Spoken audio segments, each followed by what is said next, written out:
Let's see. Today's lecture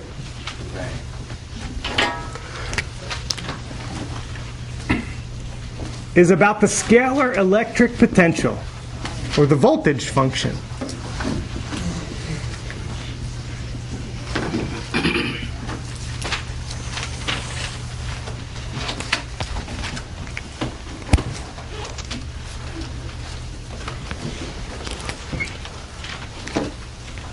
Let me get a couple extra markers. This one's on its last leg. Thanks, Emily. Appreciate it.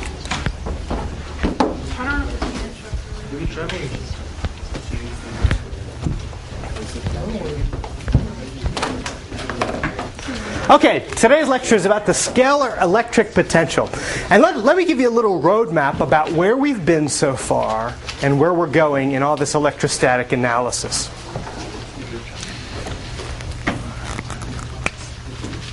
So we're completing a nice tool set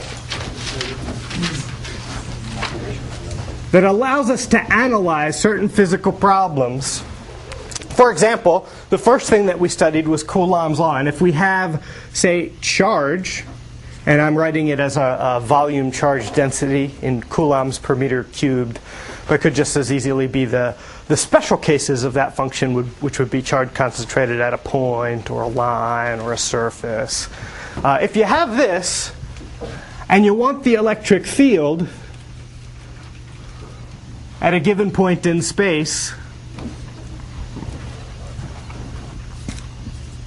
we used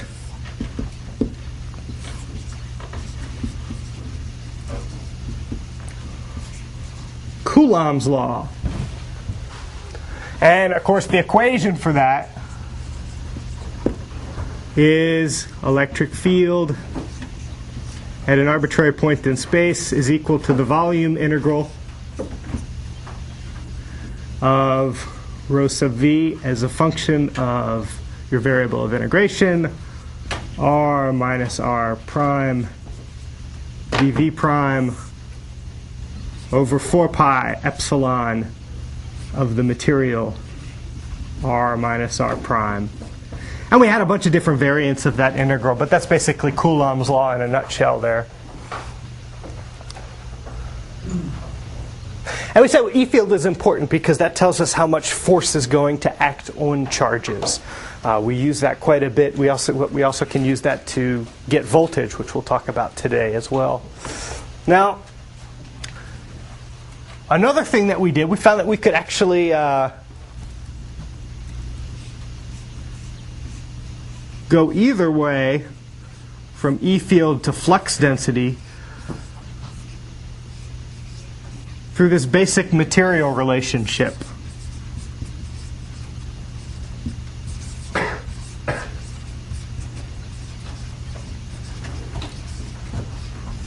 D is equal to, that's electric flux density, is equal to my permittivity times electric field. We said wrapped up in the permittivity was sort of the electrostatic stretchiness of the molecules in a material. And then once you had flux density, that was nice because if you had flux density, you could go full circle all the way back to charge. And that's what we talked about yesterday. That was Gauss's law, and we're going to do the differential. I'll just write the differential form here. We found that we could take the divergence of D and recover our volume charge density. This has units of coulombs per meter squared because it's a flux charge over area, charge counting in continuous space. And when you take the divergence or the sourciness, you get a volume charge density, coulombs per meter cubed. And so today, what we're going to do, we're going to add a couple more tools to the mix. Oh yes. I know you use the volume over there. Is it possible for also to get surface charge density? Oh, that's a great question. Yeah, he says if you take the divergence of D, is it possible to get a surface charge density? or a line charge density or a point charge? And the answer is yes. If you do this properly and you take into account all the discontinuities in your field, what you'll find is that you may get something like a surface charge density, say delta function z. So you get things like delta functions.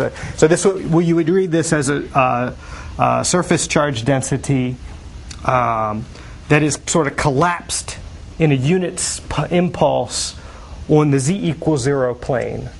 So in the xy plane. Okay. And so you can do this, and these kind of things arise whenever you have discontinuities in your D field. Another example is the point charge. Like if you had a point charge there, the D field is going to point away from the point charge, right? And what you would find is if you took the divergence anywhere but where the charge is actually located, you should get 0 because there's no charge density there. When you go to differentiate to take the divergence of this area, however, which you got to remember that in every direction that you look in to take the divergence, you've got a discontinuity where the field goes to infinity and then suddenly switches directions.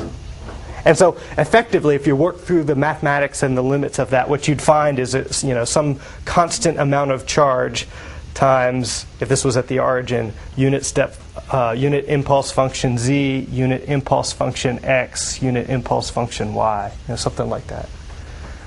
So in a way, we can always write everything as a volume charge density if we're allowed to use impulses. We can write surface charge densities that way. We can write line charges. We can write point charges. And it always comes out in the math when you do the consistency check. Very good question.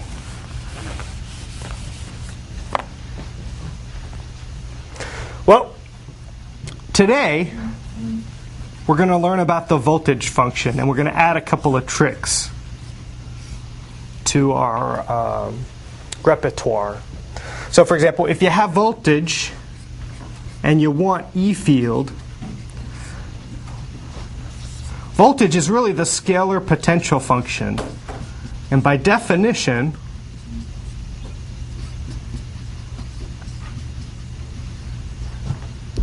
we can say that E field winds up being minus the gradient of my potential function. I'll explain that and how we get there again. And then if you want to flip this and do the reverse, you've got E field, and you want to figure out what your voltage is. And voltage is really always a relative measurement. It's always measured relative to two different points in space. We'll clarify that later in the lecture. But for this one, you use a line integral. You can show that any potential function derived in this fashion can be reversed by doing a line integral, where you take a line path. And we'll explain what that is as well. So these are the tricks that we're going to add today. We're going to figure out how to do voltage integrals. Along the way, we're also going to pick up the ability to go straight from charge distribution to voltage using something kind of like a Coulombic integral.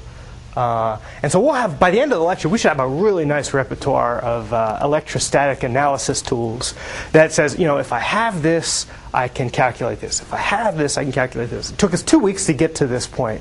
But it'll be useful. In fact, in the following lectures next week, we'll then talk a little bit about Laplace's equation, which is sort of a synthesis of a lot of this stuff. And so we'll do a little bit of numerical EM analysis, talk about some harder problems that you can model. And then we'll look at capacitors too. And in that way, we'll be able to go full circle back to our original unit on transmission lines. Remember, first day of class, I gave you all these formulas for transmission lines. And it included these per unit length capacitances that I just sort of picked out of thin air. I just said, trust me, this is what it is. Now you can double check it, and we'll actually derive a couple of those canonical cases. And conceivably, you could set this calculation up for a much more complicated transmission line geometry. So that's kind of where we're going. Then once electrostatics is over, we get into magnetostatics. which really isn't that bad once you figured out electrostatics, because we've got all of the math and the tools, and we just kind of got to massage the forms of integrals and things to get the magnetostatics working. And then after that, that's where the magic happens, because we go into electrodynamics. We start changing fields, and we get to the wave equation, which is what happens when electric and magnetic fields start changing and coupling in space. And you can carry energy, information, all of this cool stuff, and we'll be able to talk about kind of communications and maybe even a little bit of antennas by the end of the class. A lot of material in 3025. That's one of our problems, but if we move systematically, we can cover it. Lam, did you have a question? You said Magnetostatics. Yeah, so the definition, all the stuff that we talk about here is valid if and only if you have charges that are just static in space. If those charges start moving, all bets are off there. You got to add a lot more complexity to your field analysis. If they're moving in a special way, that is, you've got charges that are moving as currents, but the currents in amps per meter squared, or amps per meter, depending on what geometry you're dealing with, if that quantity is a constant, then that's called magnetostatics. Charges are moving, but the currents are static, and you wind up getting magnetic fields in your analysis, and you can treat them with a subset of Maxwell's equations. But if the charges are basically accelerating, in other words, you have charges that are moving, and they're not moving in a steady state. They're kind of sloshing back and forth on an antenna, for example. That's when you start to get things like radiation, which is much more complicated than what we can deal with currently in our field repertoire. Okay, that's the roadmap. So let's start off with a definition here.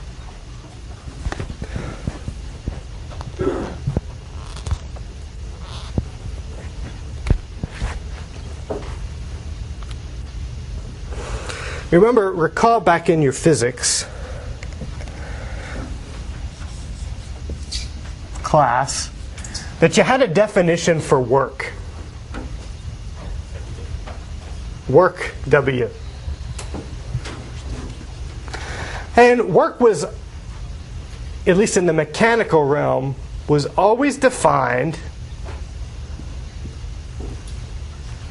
as a relative quantity between 2 points in space as you exerted a force on something.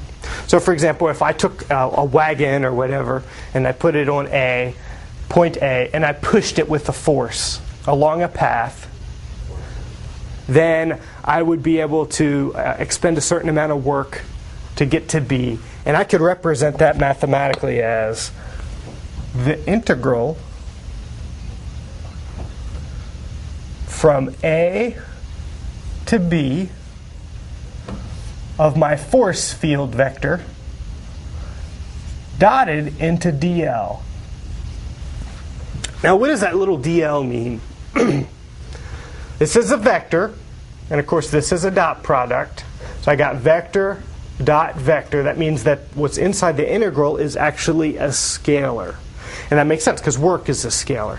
Also going to need a minus sign here to continue on as well, because what this physically means is that I've got a path from A to B, and I'm going to take dl is an element of integration that points along that path, has units of meters, has your partial element of integration, and it has a direction that's always tangent to the path that you're taking.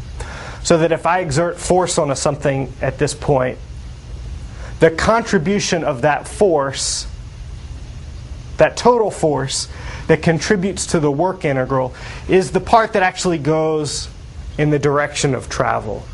If I didn't move it transverse to this path, then it's not really exerting any force, right? I'm just kind of resting up against something, giving it a force without moving it, not doing any work, relaxing.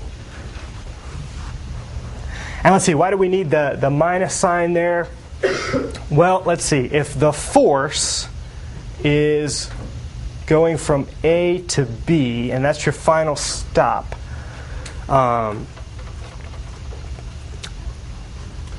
Then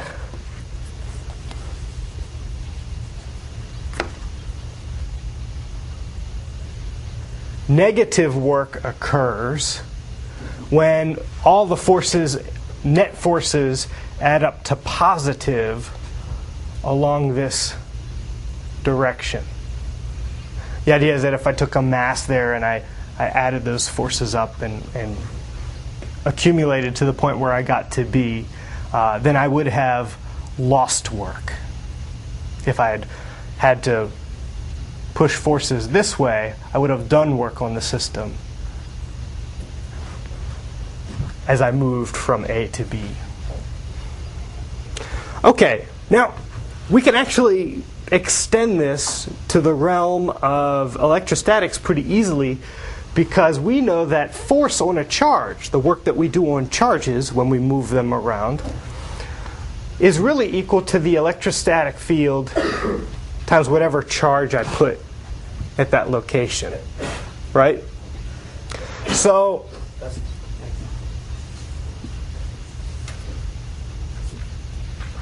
because charge is a constant, I can write my work on an electrostatic system as my path integral from A to B of my E field multiplied by this constant charge. And in fact, if I divide both of these things by Q, let me do it on a different line, work divided by charge is something that is only a function of the electrostatic field, which we already know how to compute.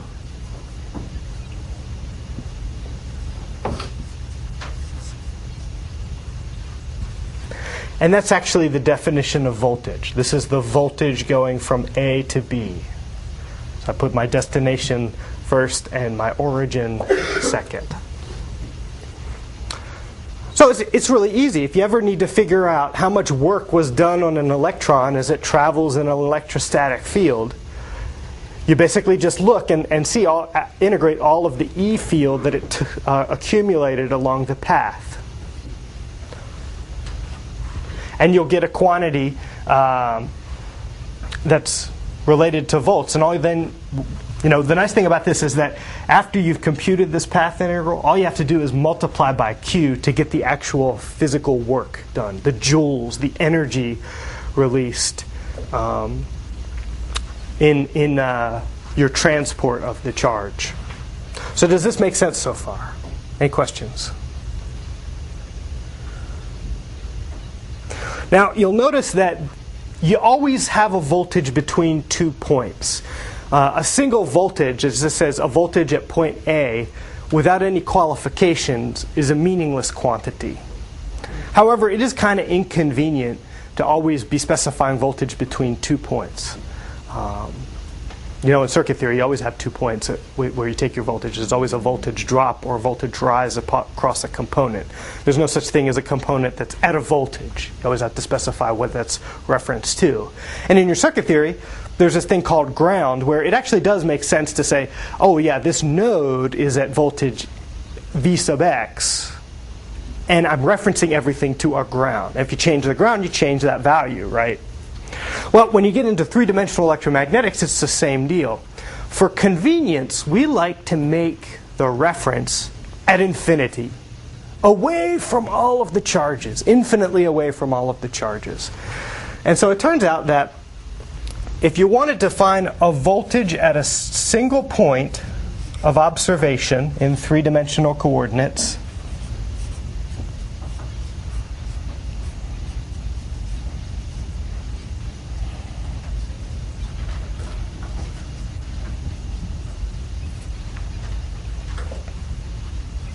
then the path integral you use is always from infinity to the point R, observation R,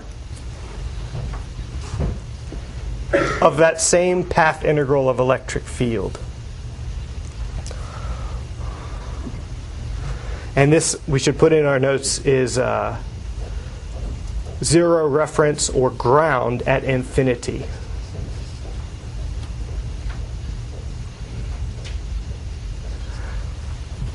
In any direction. We assume that if you go to infinity in any direction, you're away from the charges, and that represents a ground state. It's almost like the universe is infinite, and yet at the same time has a ground plane encapsulating it at infinity. And that turns out to be a fine assumption mathematically. So recognize that this voltage function, even though we're specifying voltage at a single point, it's always implied that the reference is at infinity. The interesting thing about this integral, for electrostatics at least, is that the path doesn't matter.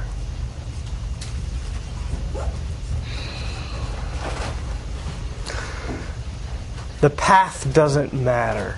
It doesn't matter if I take loop-de-loops in my path integral as I come into my point from infinity, or if I shoot at it like a beeline. I get the exact same amount of work done on a given charge in an electrostatic field.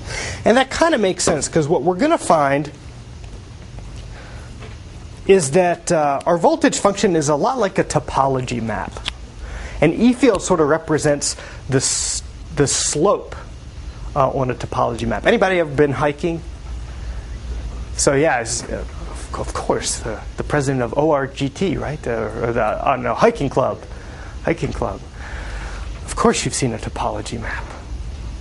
And altitude is kind of like potential. Because in fact, really what altitude is potential work per unit mass, right?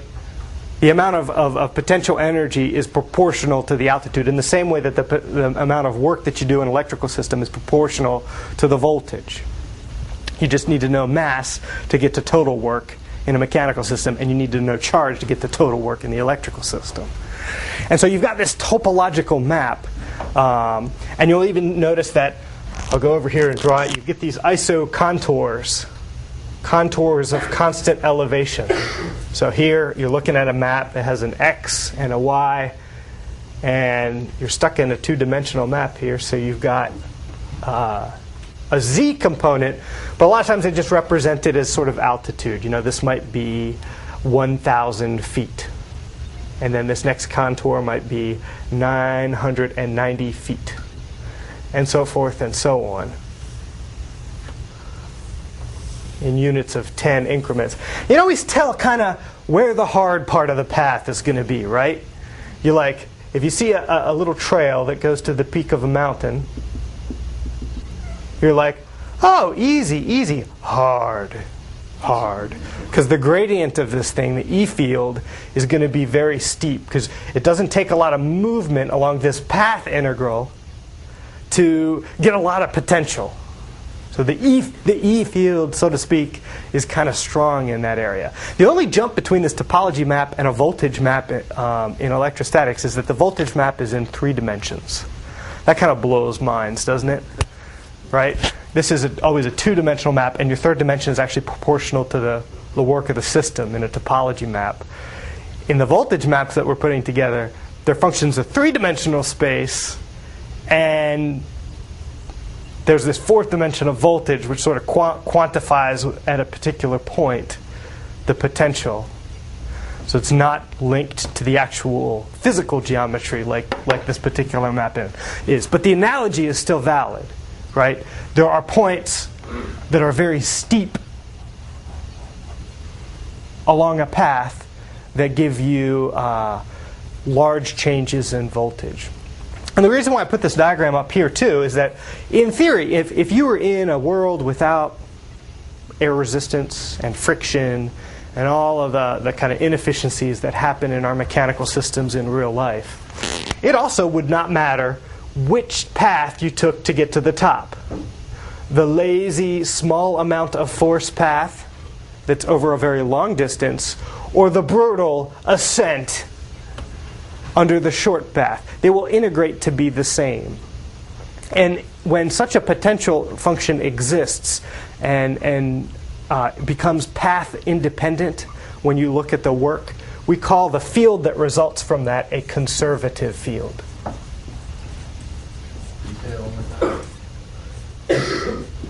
Sure. When it doesn't matter what path you take on that path integral, you always wind up with the same voltage. The E field that describes that kind of voltage is a conservative field. And in fact, you can show that you can always write it as the following form. E field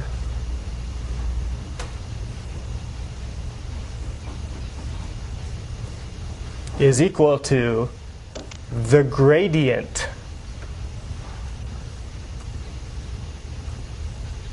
of my voltage function. Voltage is a function of 3D with a minus sign in front of it.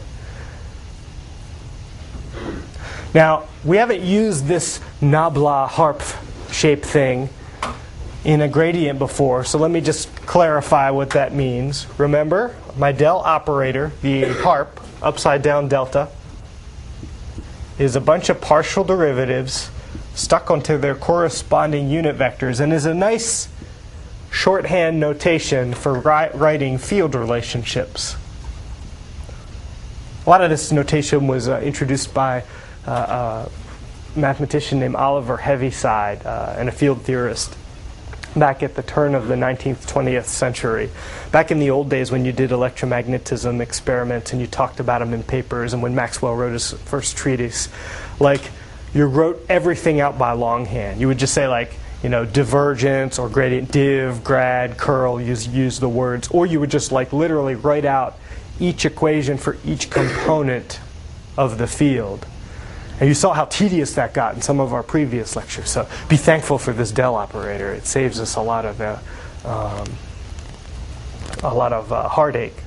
You just have to recognize that there is a physical meaning behind these as well. And if you can look at this function and figure out what's going on in your mind graphically, kind of conceptually, you're in pretty good shape. Remember when this was a divergence function, when we were dotting this operator, that was sourciness. You can invent some word in your head to kind of remember what the gradient is like. I always think of it as steepiness, because it's like the steepness of a potential map. When the potential lines get close together, you get really steep fields, steep descents. So to finish off this, when you take the gradient of a potential function, what you're doing is saying you're taking the partial derivative with respect to x. That is, you take it with respect to x holding the y and the z constant. The partial derivative, voltage with respect to y, keeping everything else constant and sticking it on the y. And the partial derivative with respect to z, sticking it on the z hat unit vector. And this follows from the standard rules of scalar multiplication, right? If this was a vector and this was a scalar, I just distribute this across each element of the vector, and voila, out pops the form of my gradient operator in this nice compact expression. And we'll see this later, but I'll mention it ahead of time because you can never mention this enough. This is only valid for Cartesian coordinates. If I give you a gradient function of a function that's depending on, say, rho, phi, and z, cylindrical coordinates, there's a special modification to this expression you got to make. Look at the back of your book. We'll work an example with that. Likewise with spherical coordinates, because again, these guys point in different directions when you're in different coordinate systems. There's actually no shortage of coordinate systems in the world.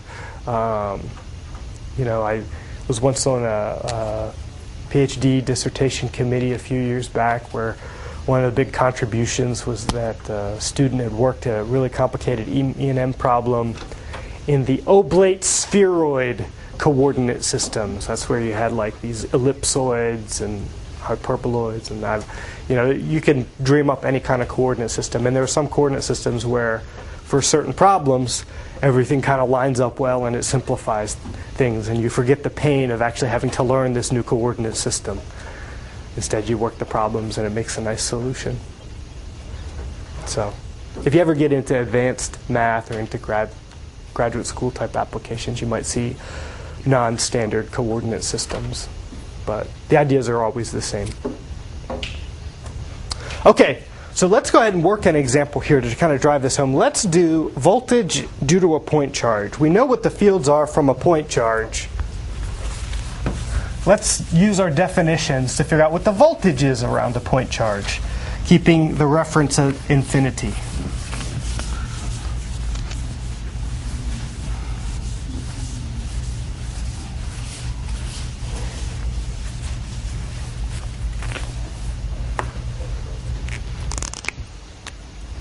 So let's see, I've got voltage as a function of R, and I'm trying to find the voltage at a point of observation R,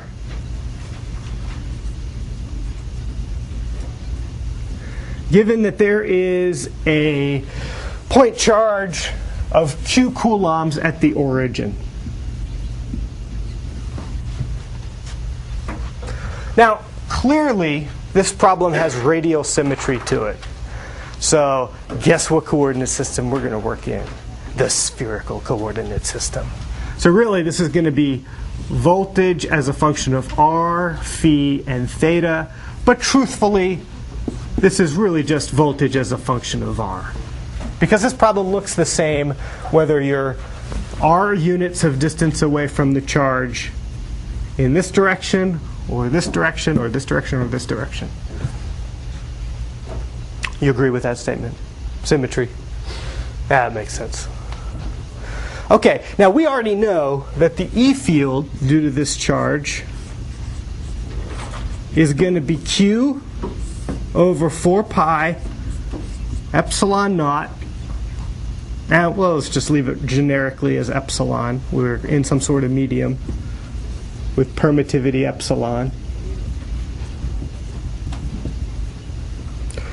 And this is going to be R squared, and I need a unit vector. Let's see, if this is a positive charge, the E field's always going to point away from the origin. Okay. Now, what I need to do is to integrate from minus or any infinity to the point R, and I'll just call R 0, 0, because I don't really care about phi or theta. They're not going to matter.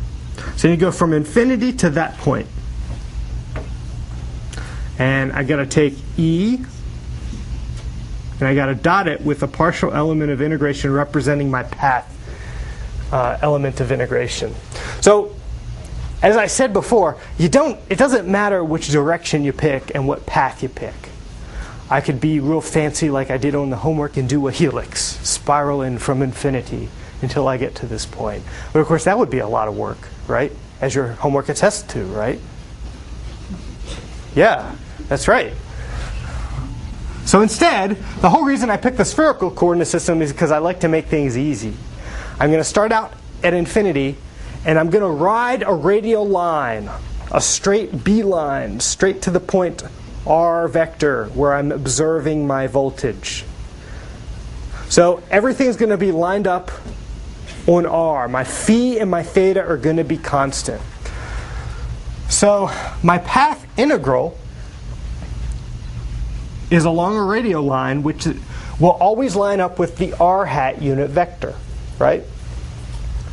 And my element of integration along that line, I have to go back to my diagram in Hayton-Buck or on the back of your test. And we recognize that when we look at that little volume of integration, this is sine theta r d phi. This one is r d theta. And this element here is listed as simply dr. We are doing a line integral, so we probably only need one of these, and the one that we need is in this direction because we're writing a radius line away from the origin. So if you ever get confused what element of integration should be placed here, just go back to these diagrams. We're writing in from infinity along a radial, so this should be dr. So let's see, I've got my dr, r vector. I got my expression for electric field. Let me plug it all in. Minus, I'm going from infinity to whatever r is to get to my voltage as a function of our point of observation. And let's see, this is all a scalar at this point, and here's a vector r hat that's being dotted into this vector, which has a scalar amplitude dr and is also conveniently in the r hat direction. R hat dotted into r hat is always 1, unit vector. So what I have left when I do that is dr with the q in the numerator, 4 pi epsilon r squared. And let's see, what else do I need to do here? Well, I got integrate. This stuff is a constant, so let me go ahead and take it outside the integrand.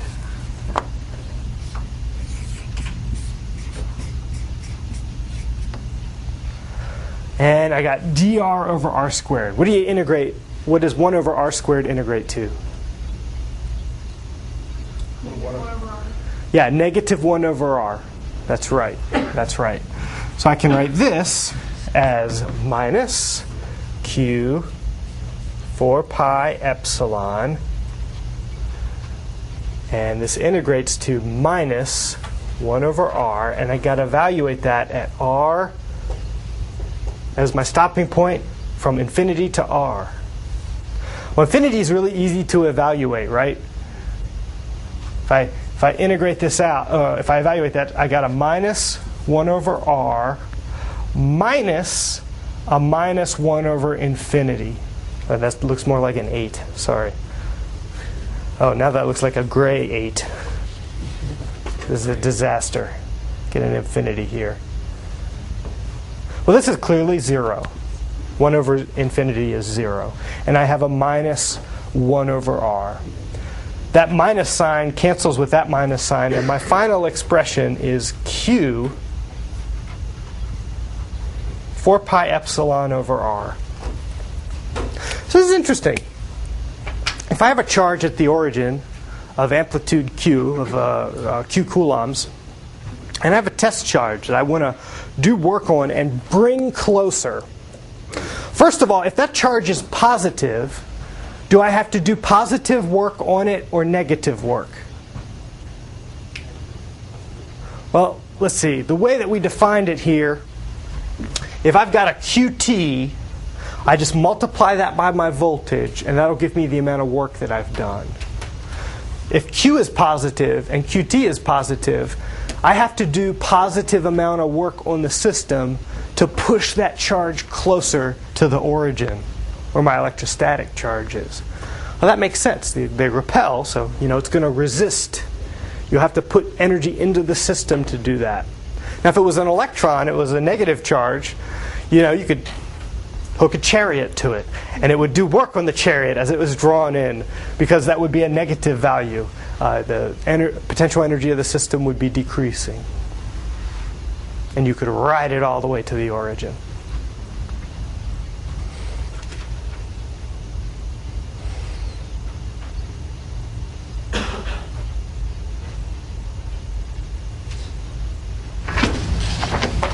Okay.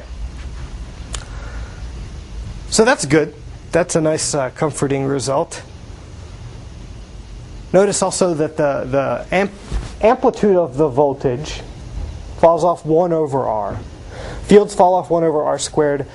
Voltage falls off 1 over r. So it doesn't, the amount of work, the potential in the system, the potential function, falls off more slightly, not as fast as the electric field amplitude.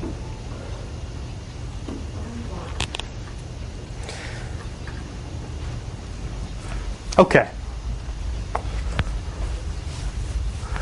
this is a really convenient function because once you've calculated it, you can calculate the voltage between any 2 points in space very easily. We said that this electrostatic potential is a conservative potential in the sense that it doesn't matter what the path you take from A to B, you're always going to get the same thing. So V from A to B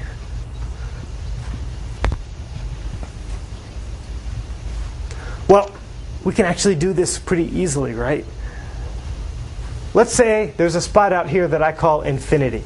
You got to go to infinity. If it doesn't matter what path you take to get from A to B, you always get the same electrostatic potential. I could technically go all the way to infinity and then all the way back, and I would get the exact same value as if I took a finite path there. Everybody agree with that? So as a result, once I have my electrostatic potential function, all I need to do is figure out the voltage difference. Remember, V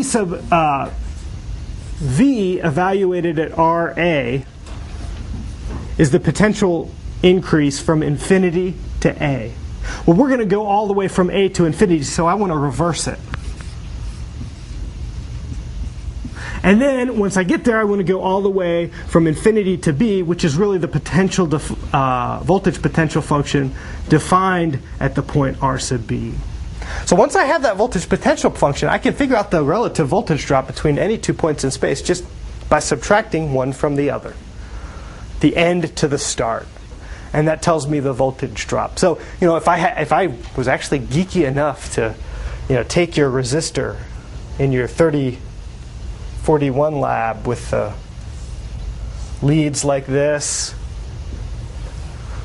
there would be this electrostatic potential function around it and fields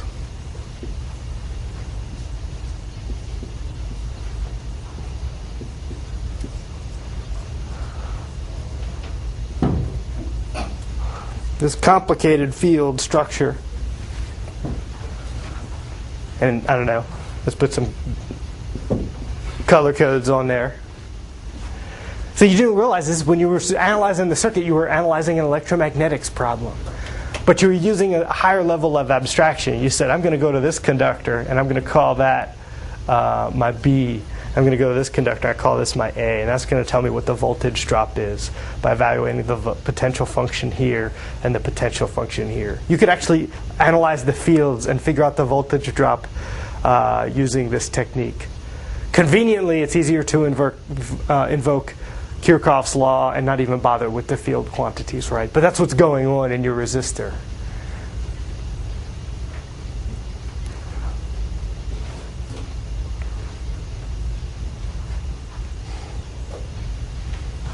It's okay. Now, another thing to note from our result here. That was the result for a single point charge. Remember, we did the same thing, kind of building from the ground up, when we talked about electric field as a function of charge. And we found that fields are linearly superimposable. And in other words, if I have a field due to this charge and I have a field due to this other charge, the total field, when those two charges are present together, is just the sum of the fields.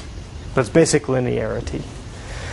Well, we can involve the exact same definition for voltage. Voltage is also linear. If I have charge here and a charge here, in the absence of my second charge, the voltage function due to my first charge at a particular point, plus the voltage due to a charge, my second charge, in the absence of the first charge, at that same point, when I put those two charges together, my total voltage is just going to be the sum of those two voltages. And it makes sense because really I'm just using a path integral, which is a linear operator. Integrals are always linear. So what this means is that if I had multiple charges,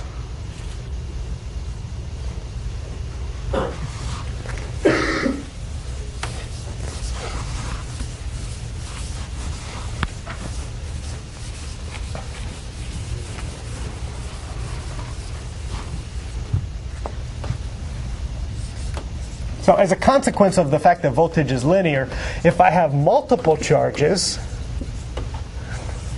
I can simply sum up the voltages. Voltage is equal to N equals from 1 to capital N, where capital N is the total number of charges that I have.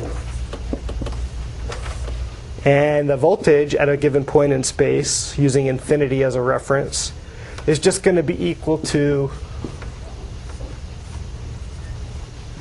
Q sub n over 4 pi epsilon naught divided by the distance between your point of observation and the location of the nth charge in space.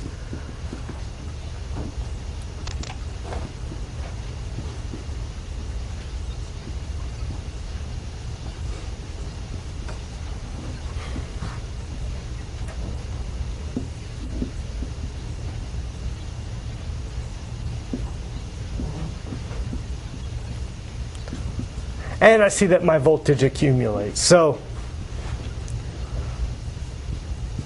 I can use this simple formula for the following type of system.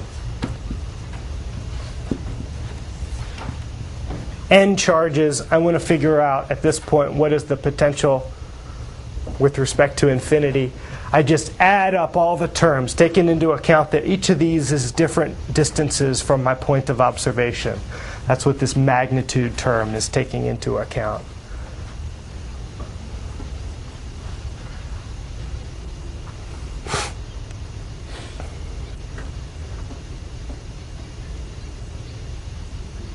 Okay, well that makes sense. That's straightforward enough. I'm just adding my results up for multiple charges.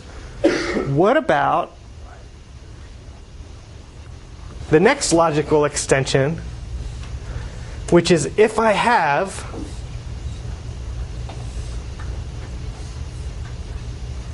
a volume charge description of my system, I can use the exact same superposition principle to build up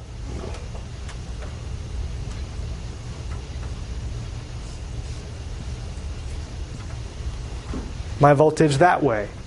Here, what I'm saying is I've got volume charge in some medium that has permittivity epsilon, and I'm going to integrate with my variable of integration, r vector prime, picking up all the contributions wherever that mass of volume charge is. And I'm going to add all those contributions to see what the total voltage is at this point. We notice this integral, which you have a couple of practice examples in your, or practice problems on your homework sets, is actually a little bit easier than the electrostatic integral, right? Because it's all scalar. There are no vectors in here. Because remember, in electric field, we're starting with scalar charge, and we needed to get a force, or something that was proportional to force, that was a vector. So we had to multiply this by r minus r prime and kind of normalize it. We got this 1 over r to the 3 term in the distance 3 term in the denominator. Here it's simple. I don't have to worry about vectors and keeping track of directions because potential is scalar. It turns out that when I add up all those quantities, I'm just taking into account the fact that they're 1 over r dependence to every different point in your charge distribution to your point of observation r. And I'm sliding this around by integrating, picking up all the charges in this mass. So this is actually pretty straightforward. Voltage integrals, we start off with electric field integrals because that's how you kind of defined electrostatic fields. Force divided by charge. But it gets easier when you get to do voltages because it's scalar. In fact, there's some problems where it's so much easier where if I tell you find field given a volume charge density, in some instances it might actually be easier to find the voltage, and then once you have the voltage, take minus the gradient of it. So it becomes a two-step process. Charge to voltage, take the gradient to get to field. I want to ask a question, but No, go ahead. Go ahead.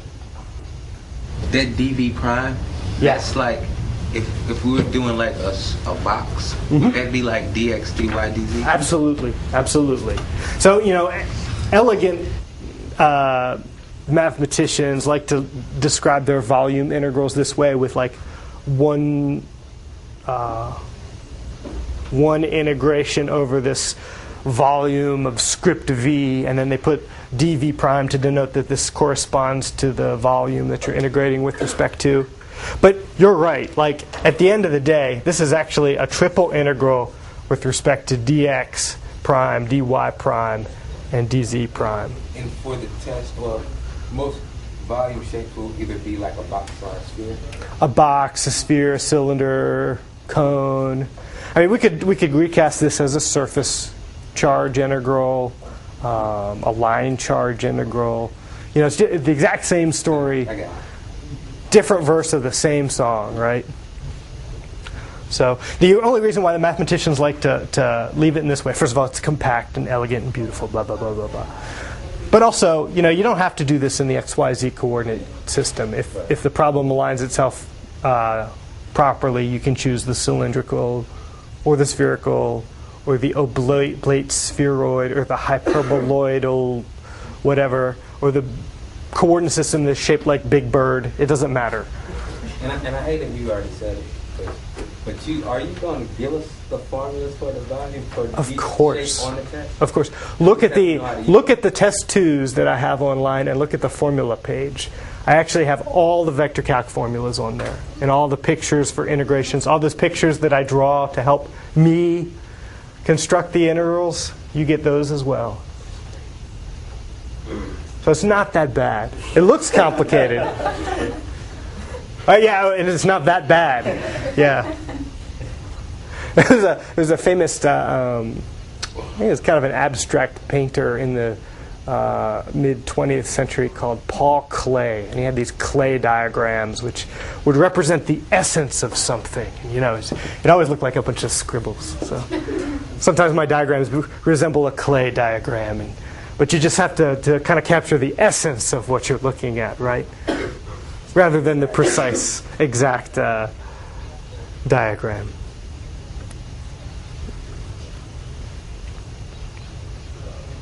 Okay.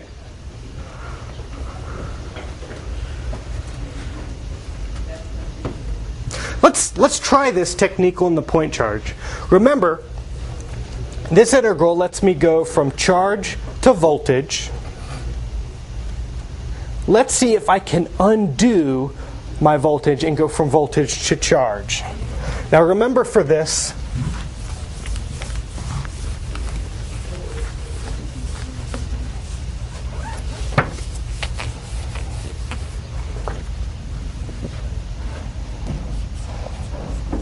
to go from voltage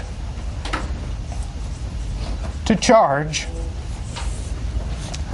my E field is minus the gradient of voltage.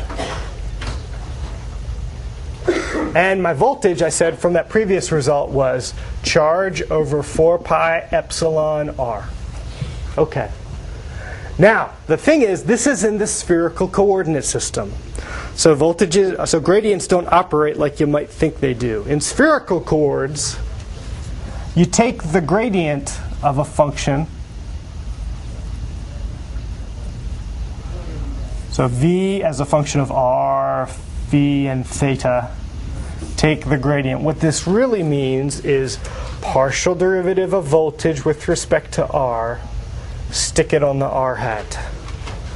1 over r, partial derivative of voltage with respect to theta. Stick it on the theta hat. 1 over r sine theta, partial derivative of voltage with respect to phi. Stick it on the phi hat. Just for completeness, this problem is in spherical coordinates, so we won't need it. But in cylindrical coordinates,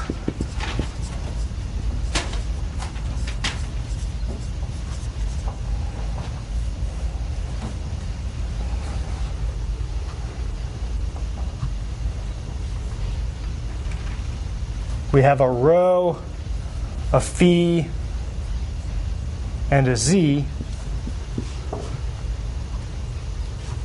And just for completeness, let me give you this formula. That's partial derivative of V with respect to rho. Stick it on the rho hat. 1 over rho, partial derivative with respect to V, stick it on the phi hat. With respect to phi, stick it on the phi hat.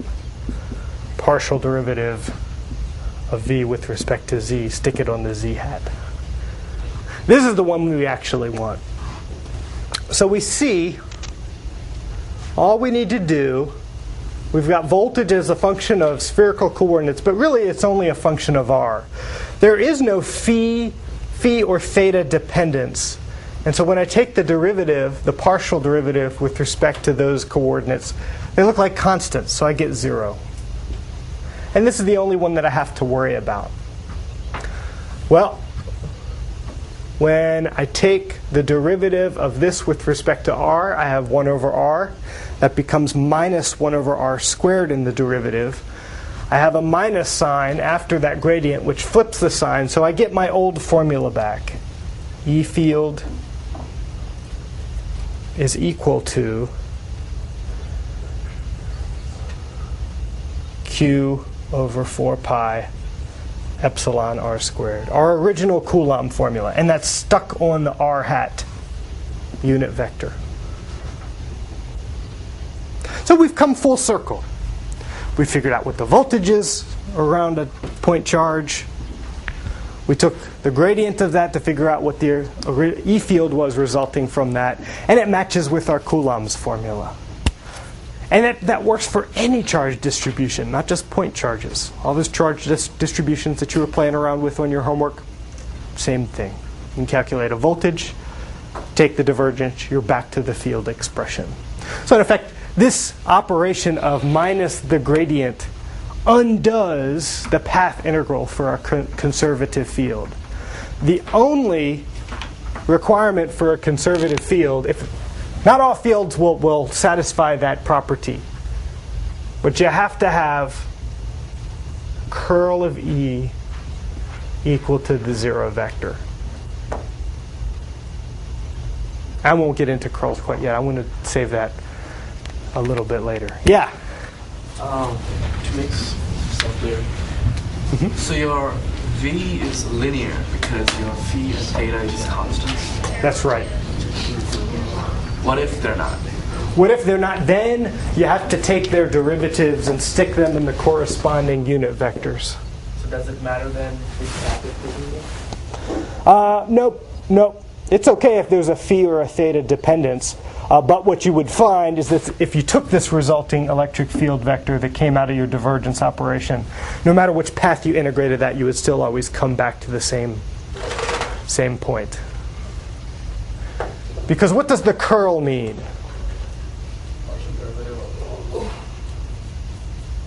You're not thinking like a supermarket magazine. Curl really means swirliness. The swirliness of a field. If a field is swirly, that means that it bites its own tail. And when you integrate all the way back to your original point, you will not get 0 because you'll pick up accumulations along the way that don't cancel. It's swirly. And if it integrates to something other than 0, when you go back to the same point, it can't possibly be a conservative field. So that's why this condition is important. The field's swirliness must be equal to 0. Well, I brought a little toy up at the front here. And you can see some more diagrams on the website. I have a link to an old page that I developed for my old 3025 students, talking about how a television works. In particular, when you're talking about electrostatic fields, there's a wonderful aspect of this device called the electron gun, the thing that drives the visual display. So let me give you a diagram. You'll notice that the cathode ray tube has this part that's called the electron gun, and then it flares out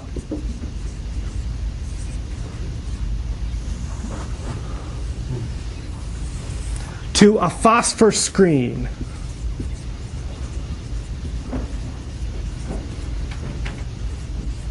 that is kept with a wire mesh at a very high potential, several thousand volts at least, DC.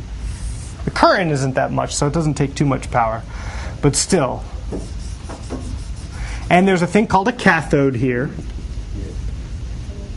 that you heat up with some DC wire to get really hot. You get really hot, then the electrons are at a very high energy state and they're ready to jump off the cathode, the piece of metal, and jump into the vacuum and get carried by the fields to the front of the TV set. So this is a really big potential. This is a really big DC source here. You've got, say, 2,000 volts over here. Let's call this ground over here. Which way are the fields going to point? Well, the steepiness, the gradient of V is pointing this way. That's uphill in terms of voltage. But we got E field is minus that, so the E fields are always going to be pointing in this direction in the television set. So if you put an electron here, which direction is it going to go? Well, remember, positive charges always want to go towards, in the direction of the E fields. Negative charges go opposite. So if you have an electron that jumps off this cathode that's super hot, it's going to get flung through to the anode. And it's going to collect a lot of momentum, and it's going to strike some of the phosphor dots here that will emit light that will represent a sort of pixel on your television screen. So the trick is really just to steer this beam. You got to make the beam, you got to focus it, and then you got to steer it. And to steer it, we haven't talked about it, but there are these magnets that make a B field both in the vertical and the horizontal direction. You can see the actual magnetic steering device that I pulled off the television set here. See, it's got coils both this way and also the other way, vertical and horizontal coils. If you want, you can even pass it around. You can come up after class as well and look at it. And of course, we know that vertical coils make B fields this way from physics, right? Which means you can actually steer the beam left and right by the right-hand rule. Charges are going this way, well, they're negative charges, so we do this. B field points this way. You can put it this, you can tug the beam that way. If it goes the other way, you can tug the beam this way. So there's these steering coils. And then over here, there's a couple interesting regions electrostatically. There's a little choke that is kept at a slightly negative potential. So that if you look at the potential lines, the voltage function here, if this is kept at ground, then the equipotential lines kind of come in like this, and the fields point towards the cathode at the surface of the metal. So that means when electrons jump off, they're flung forward. If you make this slightly negative, you can actually reverse the fields right here, which means electrons will not jump off, or will jump off very slowly, depending on what this is. This is actually how you modulate the intensity of the television set. You take a small voltage here, and you can modulate the beam amplitude, whether there's a lot of electrons or a few electrons, right here, without having to rely on heating the cathode and cooling it off and heating it and cooling it off. That would adjust the brightness, right? Exactly. In fact, I have this little animation thing online where you can play around with the voltage controls and see what they correspond to in terms of vision. Horizontal shift, vertical shift, brightness, contrast. And then, oh yeah?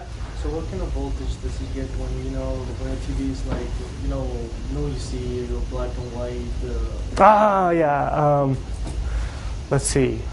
What kind of voltage does it get when it's... Or like what condition does the cathode get a have to actually meet only black and white colors?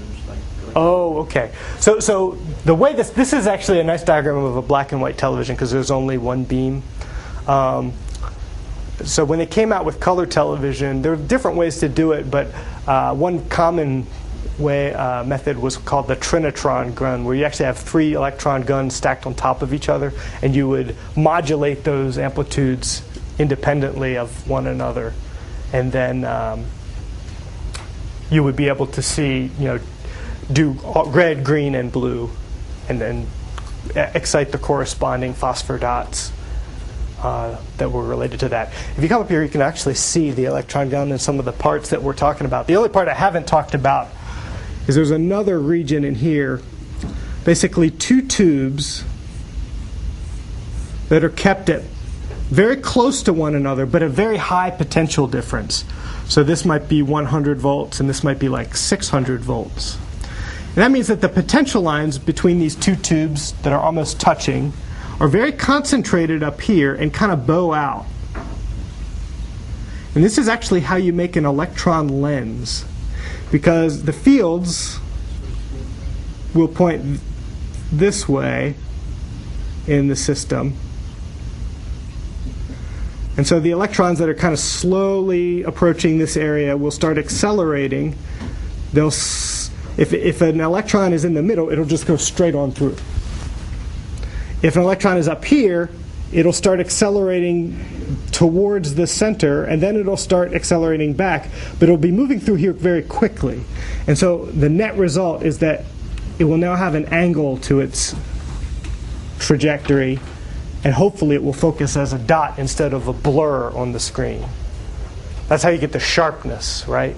You tweak the voltage here, increasing the electrostatic lens. There's a whole field of electron optics that deals with these kind of devices, and in some ways it's a bit of a lost art because we don't do vacuum tubes anymore. But there's actually a lot of value in learning these kind of problems, because if you change the polarity around, put the anode over here and the cathode over there, make this a rocket nozzle, and start chucking positive ions out the back, you have an ion drive for space travel, which is actually a very important research field for getting satellites to geostationary Earth orbit or into deep space with relatively minimal cost and fuel. So we'll go ahead and meet back next week. We'll talk about some Laplace's equation.